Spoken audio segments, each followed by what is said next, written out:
Maths ട്രിക്സിലേക്ക് അവർക്ക് സ്വാഗതം. ഇന്നത്തെ ട്രിക്സ് എന്ന് പറയുന്നത് എങ്ങനെ ഒരു നമ്പറിന്റെ സ്ക്വയർ റൂട്ട് കണ്ടുപിടിക്കാം എന്ന് പറയാം. അതിനായിട്ട് ഞാൻ എടുത്തിരിക്കുന്ന ആദ്യത്തെ നമ്പർ √8,649.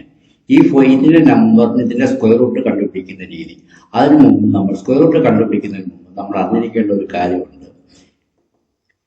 1 മുതൽ 10 വരെയുള്ള സ്ക്വയേഴ്സ് നമ്മൾ കാണാതെ പഠിച്ചിരിക്കണം.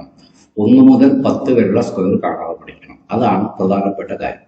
അത് കഴിഞ്ഞ് നമ്മൾ തന്നിരിക്കുന്ന നമ്പറിനെ 2 പേരായിട്ട് നമ്മൾ മാറ്റണം. അപ്പൊ ആദ്യത്തെ പേര് 49ഉം രണ്ടാമത്തെ പേര് 86ഉമായിട്ട് കിട്ടി. അപ്പൊ 49 എൻഡിങ് എന്ന ഏത് നമ്പറാണ്? 9 ആണ്. അപ്പൊ 9 ഇവിടെ എവിടേക്ക് അവസാനിക്കുന്നുണ്ട്? 3 സ്ക്വയറിന്റെ 3 സ്ക്വയർ 9 ആണ്. 7 സ്ക്വയർ 49 ആണ് അല്ലേ? അപ്പൊ രണ്ടിന്റെയും നമ്പർ നമുക്ക് എൻഡ് ചെയ്യുന്നത് 9ലാണ്. അപ്പോൾ 3 അല്ലെങ്കിൽ 7 ആയിട്ട് വരും.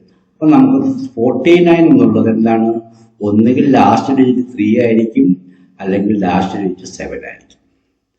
ഇത്രയും കാര്യം മനസ്സിലായോ? ഇനി രണ്ടാമത്തെ പേര് നമ്മൾ എടുക്കുമ്പോൾ 86 ആണല്ലേ? അപ്പൊ 86ന് അടുത്ത് വരുന്ന സ്ക്വയർ ഏതാണ്? ഇവിടെ നമ്മൾ നോക്കുമ്പോഴത്തേക്ക് നമുക്ക് 86ന് അടുത്ത് വരുന്ന സ്ക്വയർ 81 ആണ്. 81 എന്ന് പറയുമ്പോൾ 9 ആണ്. അപ്പൊ 9 ആവും. അപ്പൊ നമുക്ക് ചാൻസ് ഉള്ള 2 വാല്യൂസ് ഉണ്ട്. ഒന്നുകിൽ 93 ആകും, അല്ലെങ്കിൽ 97 ആവും. അതാണ് ചാൻസ്. ഇനി 3 ആണോ 7 ആണോ എന്നുള്ളത് നമ്മൾ എങ്ങനെ കൺഫേം ചെയ്യുമെന്ന് പറഞ്ഞാൽ 9 കഴിഞ്ഞാൽ അടുത്ത സംഖ്യ ഏതാണ്? 10 ആണ്. അപ്പൊ അതിനെ 10 കൊണ്ട് ഗുണിക്കുക. അപ്പൊ 9 ഗുണം 10 എത്രയാണ്? 90 കിട്ടും. 90 എന്ന് പറയുന്നത് 86 എന്ന് പറയുന്നത് 90 ചെറുതാണോ വലുതാണോ? അതാണ് എളുപ്പം. 86 എന്ന് പറയുന്നത് 90 ചെറുതാണോ വലുതാണോ നോക്കാം. ചെറുതാണെങ്കിൽ ഇതിലുള്ള ചെറിയ സംഖ്യയും, ഈക്വൽ ഓർ വലുതാണെങ്കിൽ വലിയ സംഖ്യ എടുക്കുക. എന്താണ്? ചെറുതാണെങ്കിൽ ഇതിലെ ചെറിയ സംഖ്യ എടുക്കുക.